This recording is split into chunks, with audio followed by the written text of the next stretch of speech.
Halo Elevators, beberapa hari ini Indonesia digemparkan oleh berita tentang akan hadirnya maskapai baru yang bernama Indonesia Airlines. Nah, banyak yang mempertanyakan, ini perusahaan di Singapura tapi mau beroperasi di Indonesia. Perusahaan di Singapura tapi namanya Indonesia Airlines. Boleh nggak sih? Penasaran juga kan? Ayo kita bahas.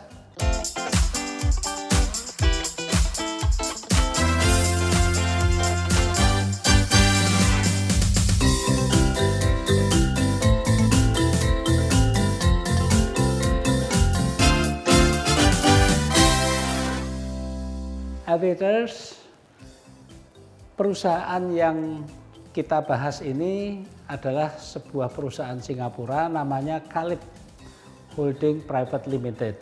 Perusahaan Kalip Holding Private Limited inilah yang akan membentuk maskapai penerbangan yang bernama Indonesia Airlines. Perlu kita ketahui bahwa induk perusahaan yaitu Kalip Holding Private Limited berlatar belakang di bidang energi terbarukan, pertanian, dan yang terbaru ini akan memasuki sektor penerbangan. CEO-nya, pemimpin perusahaannya adalah seorang asal Aceh Indonesia, namanya Iskandar. Yang menarik Elevators adalah walaupun perusahaan ini berbasis di Singapura, Indonesia Airlines akan menjadikan Bandara Internasional Soekarno-Hatta di Tangerang, Banten sebagai basis operasional utamanya di Indonesia. Dan konon perusahaan ini akan fokus pada penerbangan internasional saja dengan layanan premium. Nah, pertanyaannya adalah kalau ini perusahaan asing, maskapai asing, bisakah berbasis operasi di Indonesia? Saya mencoba merujuk pada undang-undang tentang penerbangan yang sebagian sudah diubah isinya melalui Undang-Undang Cipta Kerja. Pada pasal 85 Undang-Undang tentang penerbangan ini jelas bahwa angkutan udara berjadwal dalam negeri hanya dapat dilakukan oleh Badan Usaha Angkutan Udara Nasional. Jadi jelas kalau melayani dalam negeri harus Badan Usaha Nasional. Kemudian bagaimana kalau melayani rute luar negeri?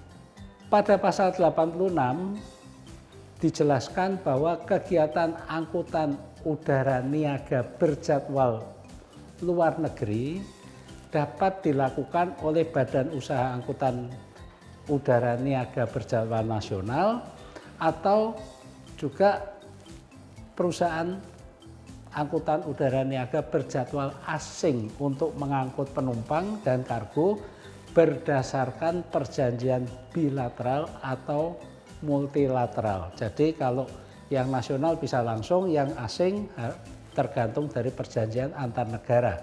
Kemudian bagaimana perizinannya?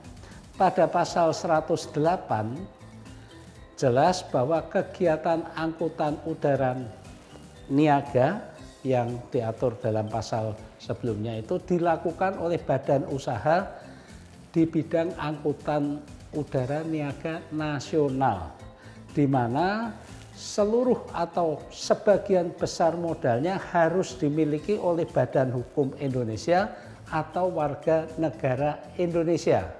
Kalau dalam badan usaha ini ada pemilik modal lain dan bahkan dari asing pun boleh sebetulnya, tapi salah satu pemilik modal nasional harus tetap lebih besar dari keseluruhan pemilik modal asing atau single majority. Jadi tidak hanya mayoritas modalnya dimiliki oleh badan hukum atau perorangan Indonesia, tapi salah satu pemilik modal nasional yaitu yang WNI atau perusahaan di Indonesia harus tetap lebih besar dari keseluruhan pemilik modal asing.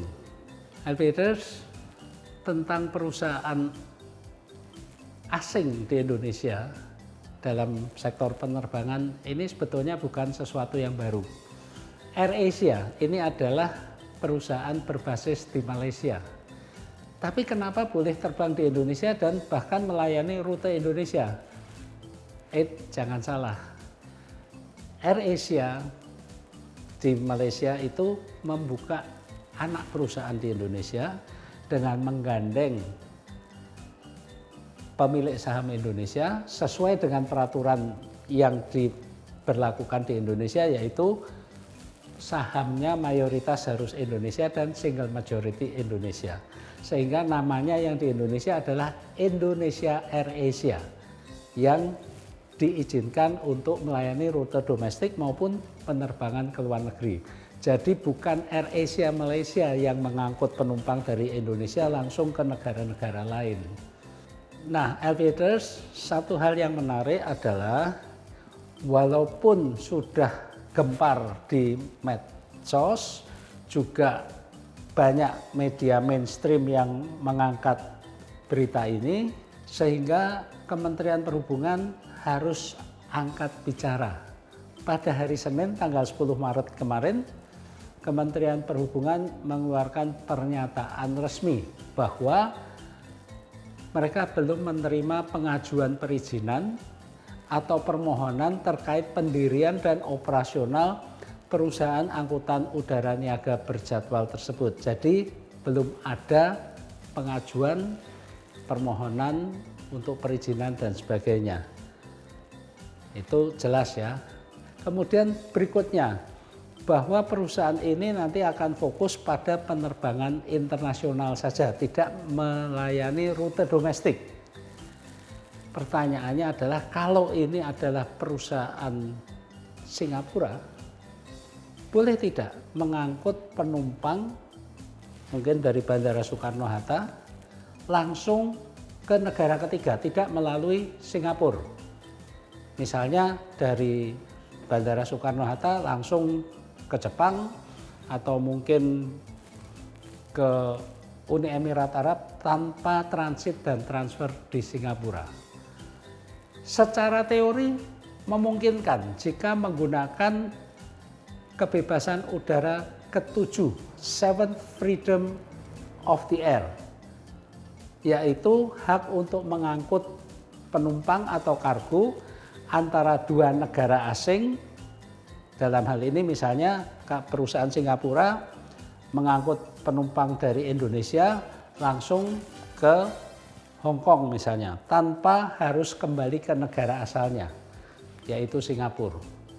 Masalahnya adalah apakah Indonesia dan Singapura ini sudah ada persetujuan untuk menerapkan Seventh Freedom of the Air.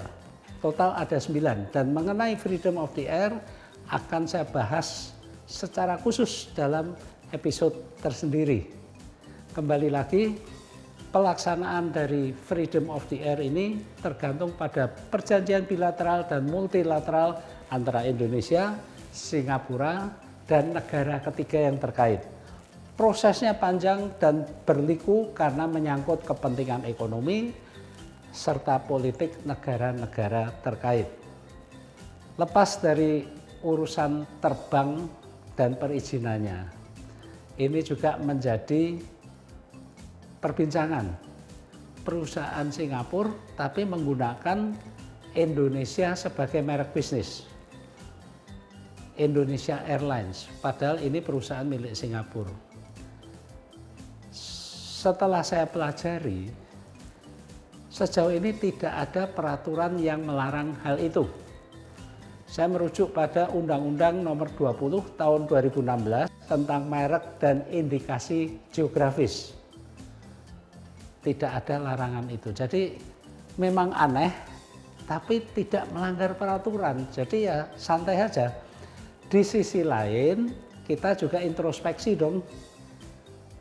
Ternyata banyak perusahaan Indonesia yang namanya menggunakan nama negara atau kota di negara lain dalam merek dagangnya. Contohnya, ada Holland Bakery, pemiliknya orang Indonesia, bisnisnya di Indonesia, tapi pakai nama Holland, nama negara. London School of Public Relations, American Grill, Penang Bistro, dan sebagainya. Banyak. Jadi sebenarnya tidak ada larangan sejauh itu tidak mengelabui publik, ya, sah-sah saja. Memang aneh tapi tidak melanggar peraturan. Kenapa aneh? Karena perusahaan ini berbasis di Singapura, melayani rute ke berbagai negara, namun membidik penumpang dari Indonesia sebagai pasar utama. Demikian Elevators, saya coba mengulas polemik tentang Indonesia Airlines, baik itu dari sisi regulasi maupun dari sisi namanya. Semoga ini memberikan kejelasan dan kita tidak perlu berdebat lagi. Kita tunggu saja bagaimana perkembangannya, semoga bisa terwujud. Semoga bermanfaat. Alvin Lee, Aviation, happy landing.